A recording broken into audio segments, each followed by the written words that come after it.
इस तरह से, ठीक है।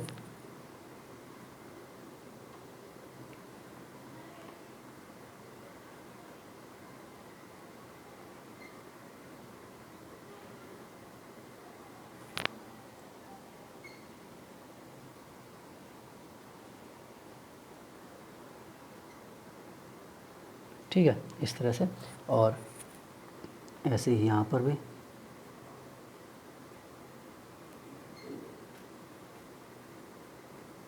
तो ये बिल्कुल जो वाइट दिख रहा है आपको, ठीक है, डैश ये है वाई, ठीक है, ये वाई इस तरह से है, ठीक है, ऐसे। तो यहाँ पर क्या होगा, ये हमने लिख भी दिया, कोई सा भी एक मान सकते हैं, कोई दिक्कत नहीं। जैसे वाई के प्लेन वाला मैग्नेटिक फील्ड कंपोनेंट है, इसका मैग्नेटिक फील्ड का कंपोनेंट है वाई के अलोंग, ये देखो ऐसे लाइन चल रही है, ये वाई के अलोंग जा रही है, ठीक है, यानी लेफ़्ट टू राइट, ठीक है, left to right, left to right, या अवे और away towards, away towards, away towards, इस तरह से, ठीक है। ये दूसरा जेड के अलोंग है, ये तो वाई के अलोंग हो गया, और ये जेड के अलोंग है। इलेक्ट्रिकल फील्ड डेफिनेटली इसके परपेंडिकुलर है, ये electrical field, electric field component है, इलेक्ट्रिक फील्ड कंपोनेंट है, तो ये डाउनवर्ड अपवर्ड, डाउनवर्ड अपवर्ड, यानी डाउन है अप है, डाउन है अप है, इस तरह से, ठीक है। तो ये क्योंकि हमने वाई जेड को ऐसे लिया है ना, प्लेन के नोटबुक के परपेंडिकुलर, मतलब नोटबुक से ऊपर उठा हुआ जेड लिया है, तो अपवर्ड जाएगा, पहले पहले ये अपवर्ड जाएगा, या पहले डाउनवर्ड जा रहा है, उसके बाद फिर अपवर्ड, ठीक है, फिर डाउनवर्ड, इस तरह से। तो ये डाउनवर्ड अपवर्ड डाउनवर्ड, तो ये है इलेक्ट्रिक। उल्टा भी कर सकते हो आप, कोई नेसेसरी नहीं है। आप इसे मैग्नेटिक फील्ड के प्लेस पर इलेक्ट्रिक फील्ड कंपोनेंट लिखोगे तो ये वाला मैग्नेटिक फील्ड कंपोनेंट हो जाएगा, ठीक है। वैसे जो स्टैंडर्ड था वो मैंने बना दिया, ठीक है। तो ये इस तरह से ये होता है इलेक्ट्रोमैग्नेटिक रेडिएशन, यानी ऑसिलेशंस दोनों जगह पर, दोनों उसमें प्रेजेंट होते हैं, अल्टरनेटिंग, वो मैंने लिखा ही है, अल्टरनेटिंग होता है, ठीक है। These two components have the same, अब इन दो कंपोनेंट में क्या क्वालिटी होगी, दीज टू कंपोनेंट्स, जो इलेक्ट्रिक और मैग्नेटिक कंपोनेंट्स हैं, these two components have the same wavelength, इनकी वेवलेंथ, फ्रीक्वेंसी, स्पीड या वेलोसिटी एंड एम्पलीट्यूड सब सेम होता है, but they vibrate in two different mutually perpendicular planes, ठीक है, बट दे वाइब्रेट, यानी कि इसमें ये सब क्वालिटीज़ हैं, कौन सी, वेवलेंथ, इनकी फ्रीक्वेंसी, इनकी स्पीड, इनका एम्पलीट्यूड सब सेम होगा। अब ये वेवलेंथ क्या है, फ्रीक्वेंसी क्या है, स्पीड क्या है, एम्पलीट्यूड क्या है, वो अभी हम डिस्कस कर लेंगे, ठीक है। But they vibrate into two mutually perpendicular planes, mutually perpendicular planes, ठीक है। ये दोनों एक दूसरे के परपेंडिकुलर होते हैं। अब वो कोई भी किसी के परपेंडिकुलर हो सकता है, उसमें कोई दिक्कत नहीं है, यानी कि आप वर्टिकल या हॉरिजॉन्टल में किसी को भी ले सकते हैं, एक एलो, और किसी और प्लेन में भी ले सकते हैं, बस परपेंडिकुलर होंगे। एक्स वाई हो सकता है, वाई जेड हो सकता है जैसा इसमें दिखाया हुआ है, या एक्स जेड हो सकता है, ठीक। ये तो था इसका एक पॉइंट। दूसरा पॉइंट क्या है, अनलाइक साउंड वेव्स और वाटर वेव्स, जैसा आपने साउंड वेव के बारे में पढ़ा होगा, वाटर वेव्स के बारे में पढ़ा होगा, ये होते हैं, उन्हें मीडियम की रिक्वायरमेंट होती है मूव करने के लिए। साउंड वेव रिक्वायर्ड मीडियम नहीं है तो साउंड वेव में, यानी वैक्यूम स्पेस में चले जाइए, साउंड होगा ही नहीं, क्रिएट ही नहीं होगा, क्योंकि उसे मीडियम की वाइब्रेशन, पार्टिकल्स, एयर पार्टिकल, इन सब की रिक्वायरमेंट होती है। वाटर वेव को भी मीडियम की रिक्वायरमेंट होती है, but these wave do not required a medium, in waves को रिक्वायरमेंट नहीं है किसी मीडियम की, विदाउट मीडियम ये ट्रैवल कर सकती हैं, therefore can move in vacuum, तो इसलिए वैक्यूम में भी चल सकती हैं। यानी सनलाइट जो अर्थ तक आती है वो वैक्यूम के थ्रू होकर आती है, वैक्यूम क्योंकि वहाँ तो कोई एयर ही नहीं है स्पेस में, ठीक है। तो ये कहीं भी ट्रैवल कर सकती है लाइट, जहाँ से भी हो, जैसे एयर में भी ट्रैवल कर सकती है, ठीक है, वैक्यूम में भी ट्रैवल कर सकती है, ठीक। और बस वही है कि सॉलिड में नहीं हो, क्योंकि पेनिट्रेट, लिक्विड में भी ट्रैवल कर सकती है, सॉलिड में इसलिए नहीं क्योंकि वो पेनिट्रेट नहीं कर पाती है, उससे कोलिजन होता है पार्टिकल्स का, स्पेस नहीं है उसमें, इसलिए ऐसा, ठीक है, अदरवाइज़ ये ट्रैवल कर सकती है। अब ये जो हम बात कर रहे थे कि इसमें कुछ पॉइंट्स होंगे, जैसे वेवलेंथ है, क्या होती है, वैसे तो आपने ये पहले पढ़ लिया होगा, लेकिन फिर भी हमारे चैप्टर से रिलेटेड है, इसलिए हम इसे लिख लेते हैं, ठीक है। तो लिख लेते हैं डिफरेंट काइंड ऑफ यूनिट्स,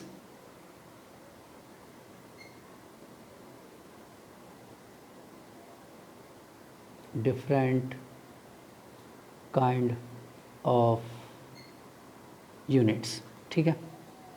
और सबसे पहला क्या है, सबसे पहला है wavelength,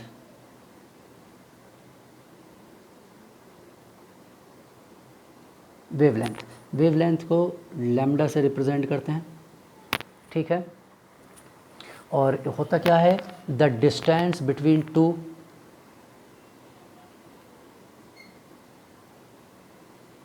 the distance between two neighboring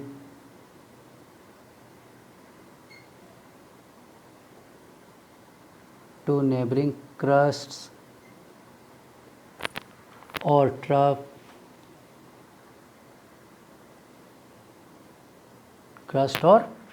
of a wave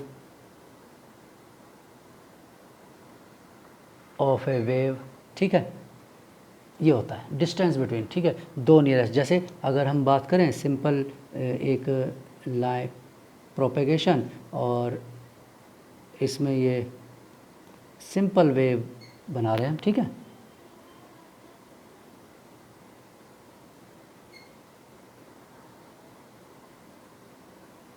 इस तरह से, ठीक है।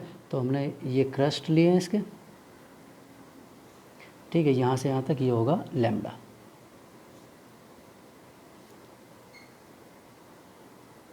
ठीक है, क्रस्ट कहा जाता है। या फिर आप ये ले लीजिए, ट्रफ्स ले लीजिए, ट्रफ्स जो डाउन साइड में जाता है उसे ट्रफ कहा जाता है,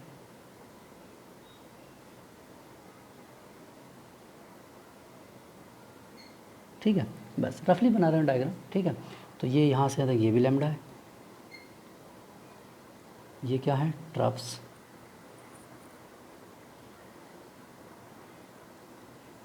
ठीक, ये लैम्डा होता है, क्लियर, लैम्डा। और मेजर इसका जो वैल्यू होती है एंगस्ट्रॉम में नोट करते हैं इसे लैम्डा को, ठीक। और आपको पता है 1 एंगस्ट्रॉम इक्वल टू क्या होता है, 10⁻⁻10 मीटर, ठीक है, 10⁻, या फिर नैनोमीटर में ऑब्जर्व करते हैं इसे, 1 नैनोमीटर इक्वल टू 10⁻⁹ मीटर, ठीक है, एक। ये तो होता है वेवलेंथ। तो वेवलेंथ दोनों की सेम रहेंगी, चाहे वो इलेक्ट्रिक फील्ड वाला हो या फिर वो मैग्नेटिक फील्ड वाला हो, इससे कोई इफेक्ट नहीं पड़ता। दूसरी टर्म क्या है, फ्रीक्वेंसी।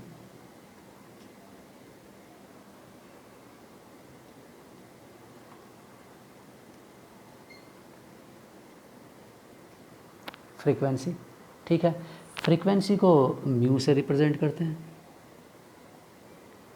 ठीक है, किससे रिप्रेजेंट, न्यू से रिप्रेजेंट करते हैं, NU, न्यू, ठीक है। ये लैम्डा वो तो लिखा ही है। तो फ्रीक्वेंसी को न्यू से रिप्रेजेंट करते हैं। होता क्या है, the number of waves which passed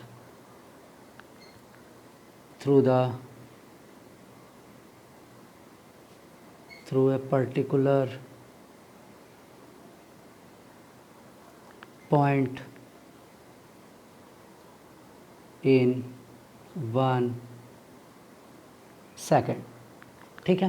तो जितनी वेव किसी भी जो भी मूव कर रही है, ठीक है, पार्टिकल जो भी वेव मूव कर रही है, उसका number of waves which pass through a particular point in 1 second, 1 second में वो पर्टिकुलर पॉइंट से कितनी बार पास करती हैं, कितनी वेव्स पास करती हैं, ये होता है न्यू, ठीक है।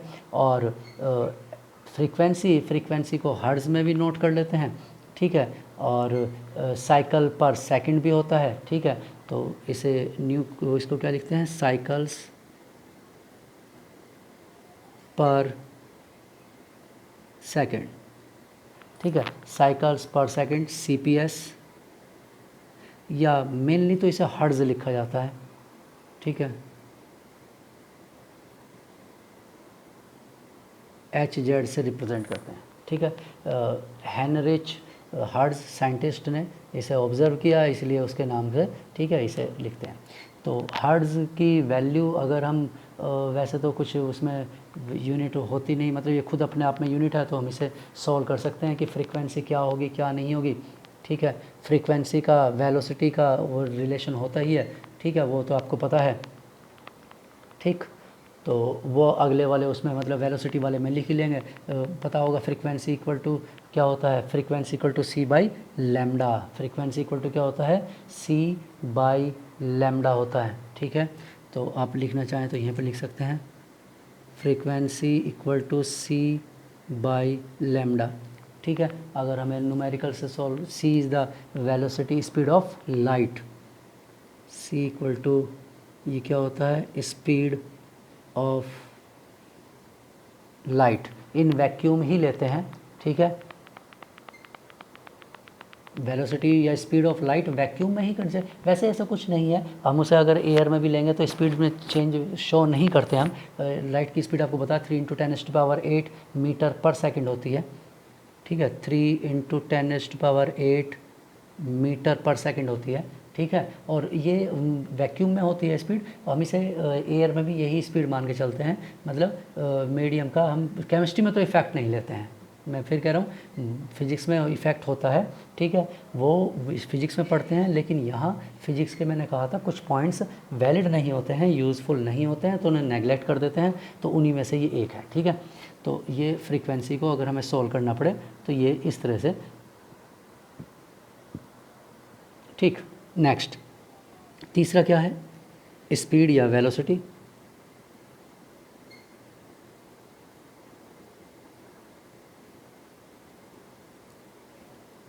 ठीक, अब देखिए केमिस्ट्री में स्पीड या वेलोसिटी सेम है केमिस्ट्री के पॉइंट ऑफ व्यू से, क्यों, क्योंकि यहाँ डायरेक्शन से कोई मतलब नहीं है, ठीक। लेकिन अगर हम फिजिक्स की बात करें तो स्पीड और वेलोसिटी में डिफरेंस होगा, क्योंकि वेलोसिटी विद डायरेक्शन होती है और स्पीड विदाउट डायरेक्शन होती है, ठीक है। तो वेलोसिटी को लिखेंगे तो ऑलवेज विद डायरेक्शन लिखा जाता है, लेकिन यहाँ कोई प्रॉब्लम नहीं है, यहाँ पर आप स्पीड वर्ड लिखा हो, speed of light, velocity of light लिखा हो, कोई इफेक्ट नहीं पड़ता, केमिस्ट्री में कोई इफेक्ट नहीं है, ठीक है। अब क्या होगा, velocity obviously the distance travel by the distance traveled by a wave in 1 second। एक सेकंड में कोई वेव कितना ट्रैवल करती है, कितना डिस्टेंस ट्रैवल करती है ऑब्वियसली। अब देखिए वेलोसिटी की भाई डायरेक्शन भी बता दिया, along to X, along to Y, along to Z, या साउथ डायरेक्शन, नॉर्थ डायरेक्शन, और अगर हमने डायरेक्शन नहीं बताया तो स्पीड लिख लीजिए उसे। वैसे फिजिक्स में ही इनका यूज़ होता है, स्पीड या डायरेक्शन की का यूज़ होता है, केमिस्ट्री में यूज़ नहीं है इस चीज़ का, ठीक है। तो ये इक्वेशन हम पहले लिख चुके हैं, उसकी ऊपर उसमें इक्वेशन लिखी है, ठीक है। और मैं लिख देता हूँ इन वैक्यूम, एक लाइन लिख देते हैं, in vacuum all type of electromagnetic radiations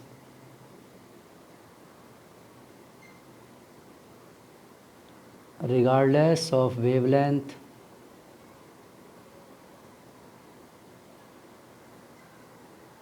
travel at the same speed, travel at the same speed, ठीक है। और कितनी होती है स्पीड, अभी ऊपर लिखी हुई थी, 3 × 10⁸ मीटर पर सेकंड, ठीक है। इसे ही स्पीड ऑफ लाइट कहा जाता है, ठीक है। तो ये वैक्यूम की स्पीड है, मैंने कहा ना एयर में अगर इफेक्ट भी होता है तो केमिस्ट्री में उसे कंसिडर नहीं करते हैं, ठीक है, वही स्पीड मानी जाती है उसकी, ठीक। ये चलिए नेक्स्ट, इसके बाद स्पीड और ये सब हो के बाद में और भी टर्म होती हैं, जैसे टर्म होती है वेव नंबर, वेव नंबर, ठीक है। वेव नंबर को न्यू बार से रिप्रेजेंट करते हैं, बार लिखा होता है इस पर, ठीक है, न्यू बार से रिप्रेजेंट करते हैं। और ये डिफाइन कैसे होता है, द नंबर ऑफ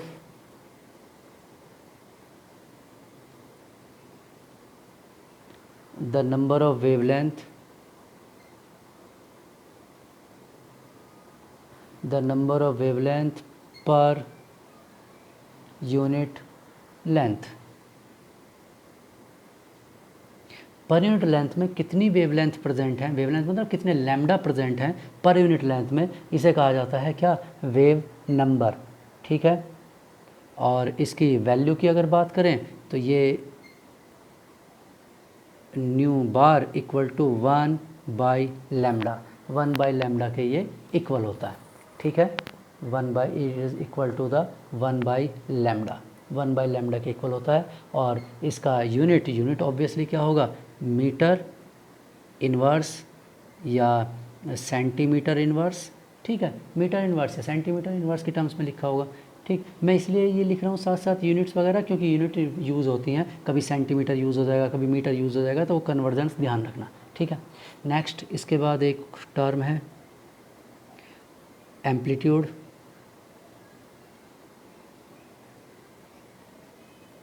एम्पलीट्यूड, ठीक है,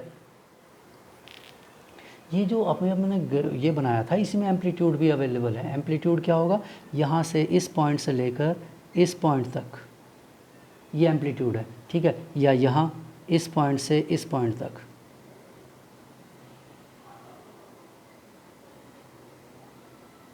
एम्पलीट्यूड, ये एम्पलीट्यूड है। क्रस्ट से या ट्रफ से इसका कोई रिलेशन नहीं है, मतलब उस तरह से कि क्रस्ट में ही सॉल्व करेंगे हमेशा या ट्रफ में ही सॉल्व करेंगे, नहीं, ये दोनों एम्पलीट्यूड दोनों में प्रेजेंट होता है, क्रस्ट में और ट्रफ में, दोनों में प्रेजेंट होता है। तो हाइट ऑफ ए क्रस्ट या depth of A trough of A wave, और ये दोनों तरफ इक्वल होता है, क्रस्ट और ट्रफ एक किसी वेव के लिए सेम ही रहता है। ठीक है, तो एम्पलीट्यूड क्या होगा, it is the height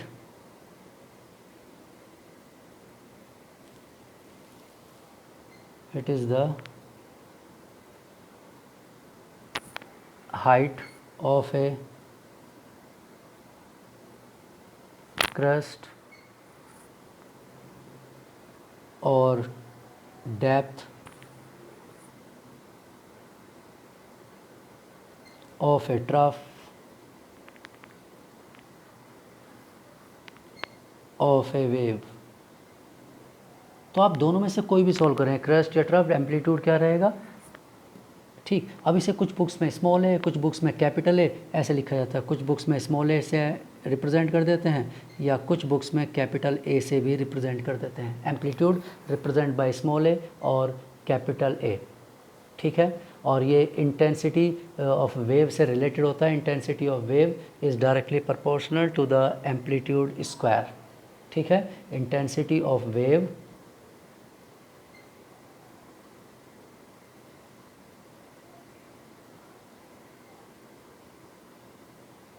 directly proportional to amplitude square.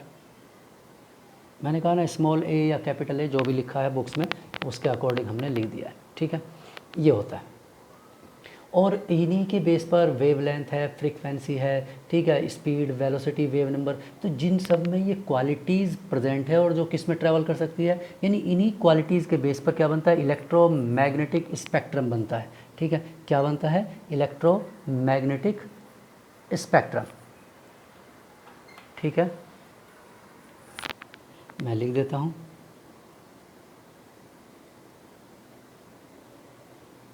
there are many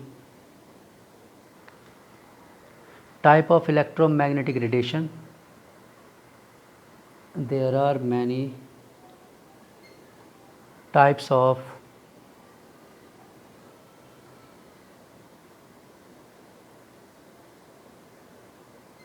electromagnetic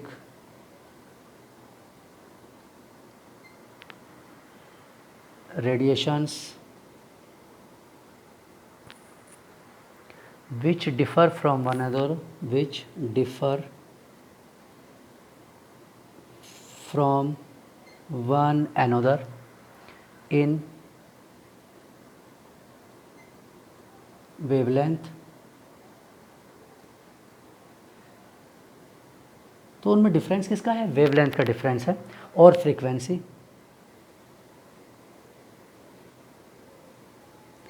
या तो उनमें वेवलेंथ का डिफरेंस कंसिडर कर रहे हैं या हम फ्रीक्वेंसी का डिफरेंस कंसिडर कर रहे हैं। These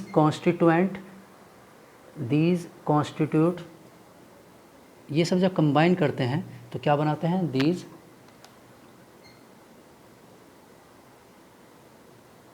constitute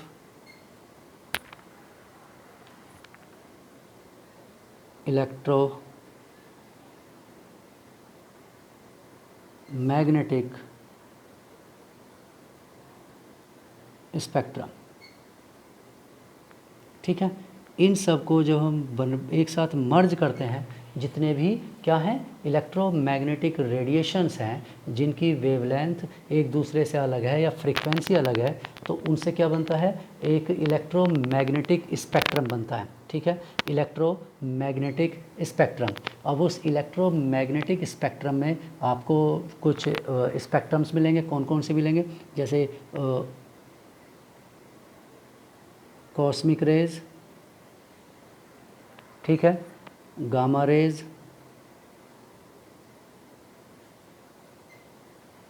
x rays, ultraviolet, visible, infrared, microwave,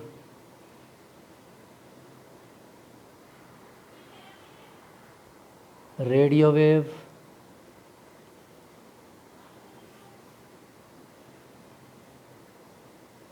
radio wave and ये तो रेडियो वेव को तो 2 पार्ट में डिवाइड कर सकते हैं आप, ठीक है, शॉर्ट रेडियो वेव और लॉन्ग रेडियो वेव, ठीक है, radio wave short and radio wave long, ठीक है, 2 पार्ट में, यानी कि पहले शॉर्ट वाला लिखा होगा, उसके बाद लॉन्ग रेडियो वेव्स लिखा होगा। तो इस तरह से ये होते हैं इलेक्ट्रोमैग्नेटिक रेडिएशन। मैंने सारे लिख दिए हैं। अब आपको क्या करना है, एनसीईआरटी से इनका एक वो बना हुआ है, टेबल बना हुआ है, ठीक है, मतलब इन सबको एक साथ मर्ज करके लिखा हुआ है, इंक्रीजिंग वेवलेंथ या इंक्रीजिंग फ्रीक्वेंसीज़ की फॉर्म में लिखा होगा, वो एक बार देख लेना। कल हम वैसे मैंने जैसे लिखा है ये इसी तरह से है, कॉस्मिक रेज, ठीक है, से लेकर कहाँ तक, ये लैम्डा है, इंक्रीजिंग लैम्डा, इसका लैम्डा से छोटा होगा, लीस्ट लैम्डा लेफ्ट में लिखा है, highest lambda right hand side पर लिखा हुआ है मैंने, ठीक है। तो ये लैम्डा की टर्म्स में ही लिखे हुए हैं, increasing order of lambda value.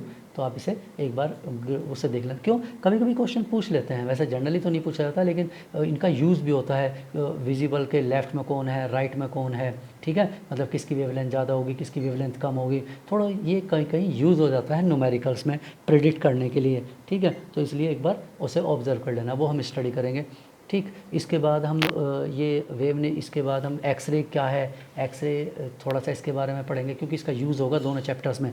X ray का से रिलेटेड मोज़ले एक्सपेरिमेंट है, वो इसमें भी आएगा, इस चैप्टर में भी है।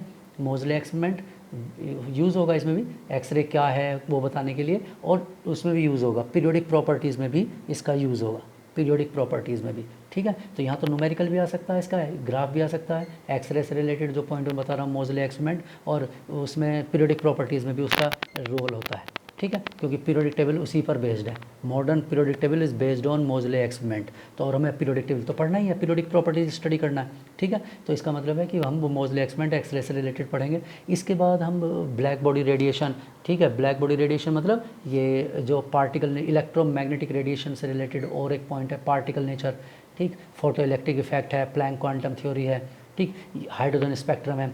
ये सब स्टडी करने के बाद इन सब को बेस बनाकर क्या आएगा, फिर उसके बाद आता है बोर्स थ्योरी, क्योंकि बोर्स थ्योरी में इन सब का प्लैंक क्वांटम थ्योरी का, इसके रदरफोर्ड के जो भी पॉइंट बताया था उसका यूज़ होगा, ठीक है, और किसका हाइड्रोजन स्पेक्ट्रम का यूज़ होगा। तो बोर्स थ्योरी में इन सब का यूज़ होगा, इसलिए हम ये सब स्टडी कर रहे हैं, ठीक है। तो कल भी कुछ थियोरेटिकल पार्ट रहेगा, बोर्ड थ्योरी तक सभी थियोरेटिकल पार्ट है मैक्सिमम, बोर्ड से थ्योरी तक थियोरेटिकल पार्ट है, इसलिए कल भी मैं क्या करूँगा 2-3 पेज पहले ही लिख लूँगा, ठीक है। और बोर्ड थ्योरी तक के से उससे पहले पहले जितने भी पार्ट होंगे उसके बाद फिर बोर्ड थ्योरी को, हाइड्रोजन स्पेक्ट्रम भी थियोरेटिकल ही है ऑलमोस्ट, थोड़ा बहुत न्यूमेरिकल पार्ट होगा, तो हाइड्रोजन स्पेक्ट्रम से पहले पहले का लिख लूँगा मैं, और हाइड्रोजन स्पेक्ट्रम हम डिस्कस कर लेंगे, ठीक है, क्योंकि थियोरेटिकल पार्ट है, फिर वो लिखने में टाइम कंज्यूम होता है ज़्यादा उसी टाइम पर, ठीक है। अब देखिए इतने ही पेजेस हैं और 1 आवर से भी कम में ये कंप्लीट हो गया, ठीक है, और जबकि प्रीवियस लेक्चर्स में 1 आवर 30 मिनट से भी ज़्यादा कंज्यूम हो रहा था इतने ही पेजेस में, इतनी ही थ्योरी लिखने में, तो वो थोड़ा टाइम सेव हो जाता है हमारा, ठीक है, आपको भी समझने में इजी रहेगा, ठीक है। चलिए इससे आगे नेक्स्ट लेक्चर में डिस्कस करते हैं, ठीक है, ओके, गुड डे।